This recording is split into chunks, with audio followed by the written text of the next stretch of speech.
Hello and welcome to this video on glitch production. So I'm just going to show you quickly some ways to get real-time glitch production happening in Logic Pro X. So we're not talking about time stretching or extreme audio editing here. We're going to use real-time effects, so we're going to use the plugins that are available as stock really in Logic, and just demonstrate how you can use them creatively to create glitch style effects. So I will just play back and show you what's happening in our mix currently, so you can hear what's going on.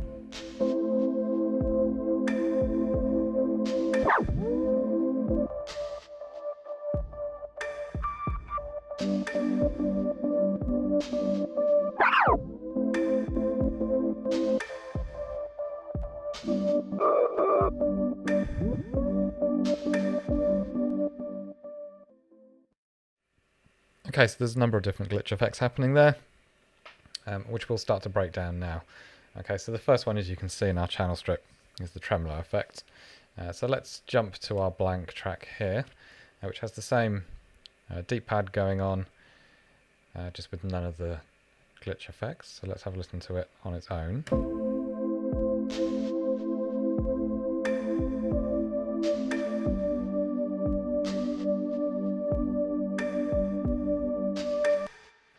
There we go, it's just a simple 2-chord part. Let's now add a tremolo. Okay, so the tremolo effect is an amplitude modulator, so it increases and decreases your amplitude based on a defined rate. So as default, it's set up in stereo mode, so you actually have a 180-degree phase difference between your left and right. So there we also, you can change the offset, but we don't do that. We want to change our phase to be perfectly in phase, so that our left and right are working together.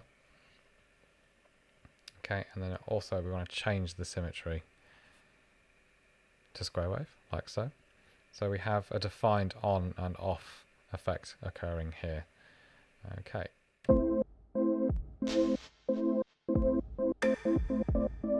So straight away you're starting to hear this is now going to generate that stutter style effect. Okay, now on the tremolo here, you can see on this left hand side we have the tempo rate here, so it's giving you note divisions. Now we don't want that side really, we want a little bit more free form, and so we're going to work mainly on this side, so on the right hand side, with the frequency in hertz. Okay, so this just gives us a bit more fluid control over the frequency rate that we're changing. Okay, now to add to this effect as well, I want to assign this to a controller assignment, so I actually have a bit more fluid control over my performance of it. So glitch really works best when it's unpredictable, and so this kind of allows you to be that little bit more unpredictable. So what I'm going to do is going to load up my controller assignments. Now currently I probably have controller assignments galore happening, so let's just go through and just double check. No, they're not too bad, but let's get rid of those. Okay, so to learn this one, Command L, make sure I'm on the right, and then I'm going to change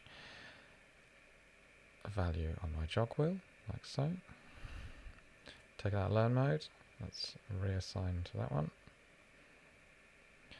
So now you see as I move the dial on my Akai controller here, I have control of the rate. Okay, so to play back,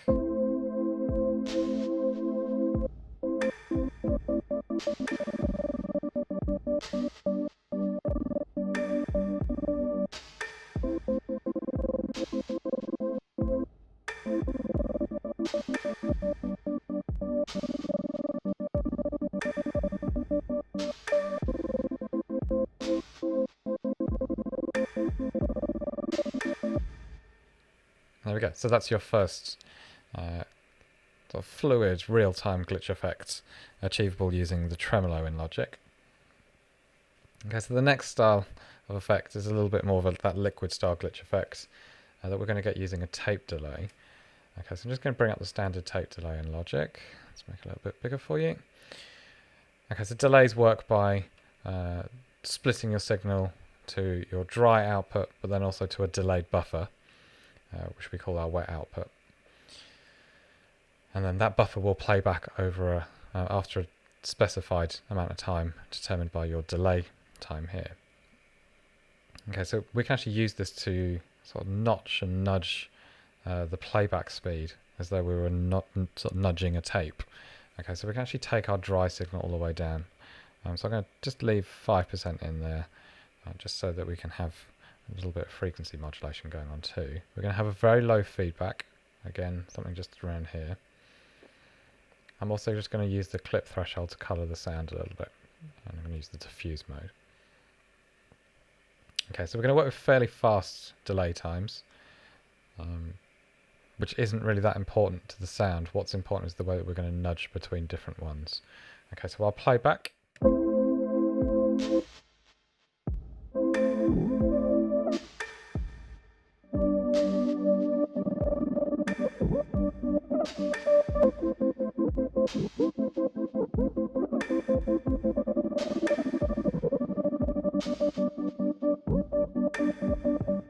So you're seeing every time I nudge that delay, we're getting that slipped tape sound.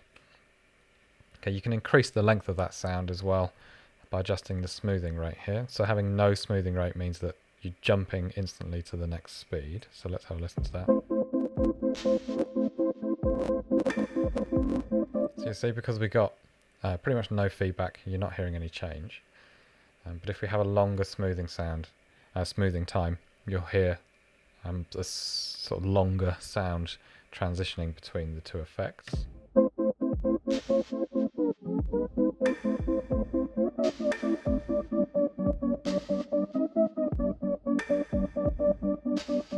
So the resulting effect is if you nudge one way, you get a slight pitch up and it bends back down. And if you nudge the other way, you get a slight pitch down and back up again. Okay, so the same again here. We'll assign this to a controller just to allow me to have a bit more of fluid control over performance. So I'm assigning this to controller number 2. Let's take out learn mode.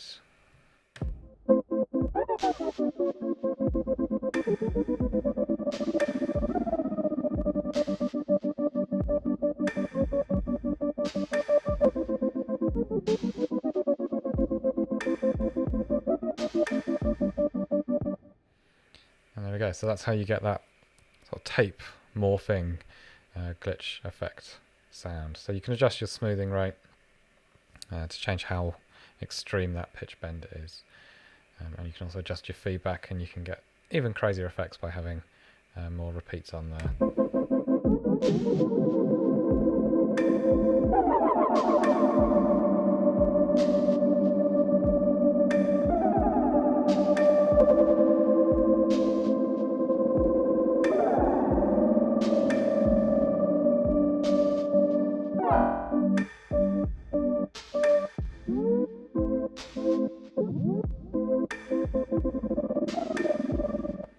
Like so. So that's one of my favourite effects, just to apply subtle modulation changes throughout a beat or throughout a track. So that's using the tape delay in real time, just doing these slight subtle shifts on the delay time. Okay, so the next effect I'm going to show you then is a sort of filter stutter effect. So we're going to bring up another channel EQ. Okay, let's have a listen to what's just coming out. Okay, so for this we're going to use a high pass filter, and I'm going to set it fairly extreme. So we're going to come pretty much up to that fundamental there.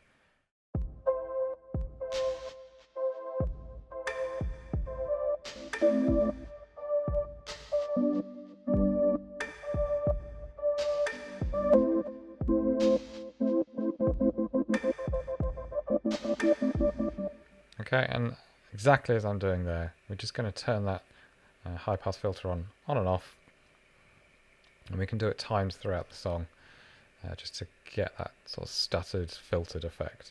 Now, once again, as is the pattern of today, we're going to assign this using learn mode, and I'm just going to assign it to one of the buttons on my controller. So let's assign it to that one. Come out of learn mode. Now, My controller doesn't want to do that, but we will definitely get it to do something. Okay, that's fine. So Logic plays this game with you. If you have a channel EQ in the top line, then it will assign it to that one.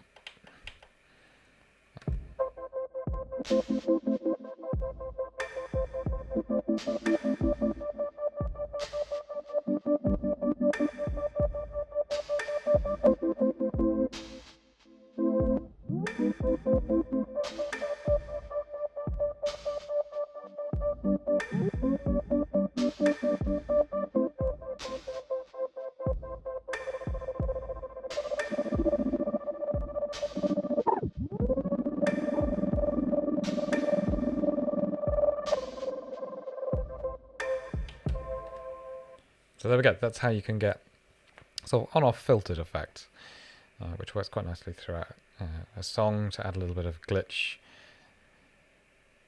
And then finally, we're just going to show you a pitch shifted effect. Okay, so I just find the drums setting works faster on here, it's better with timed effects, which works nicely when you're turning things on and off. Okay, so for this, I'm going to turn up 12 semitones. So we're going to go up a full octave, and we're going to do it on a full mix. Now, once again, this effect is just about turning your plugin on and off. So let's have a listen to what's happening currently.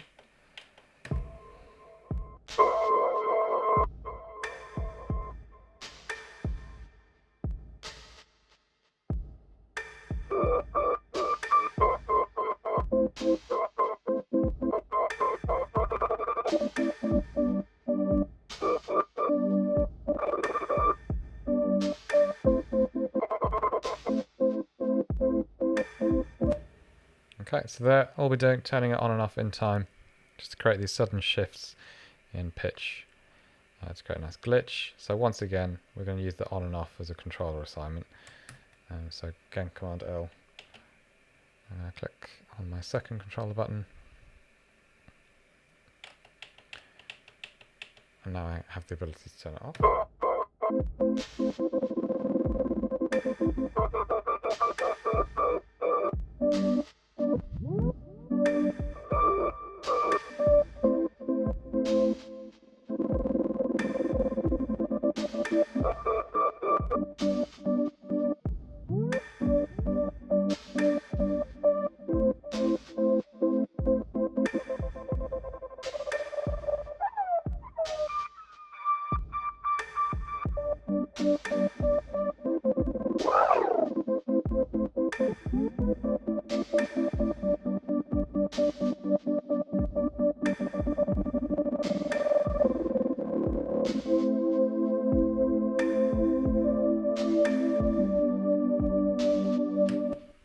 And there we go. So there is 4 ways that you can add an extra bit of glitch performance in real time using just stock plugins in Logic.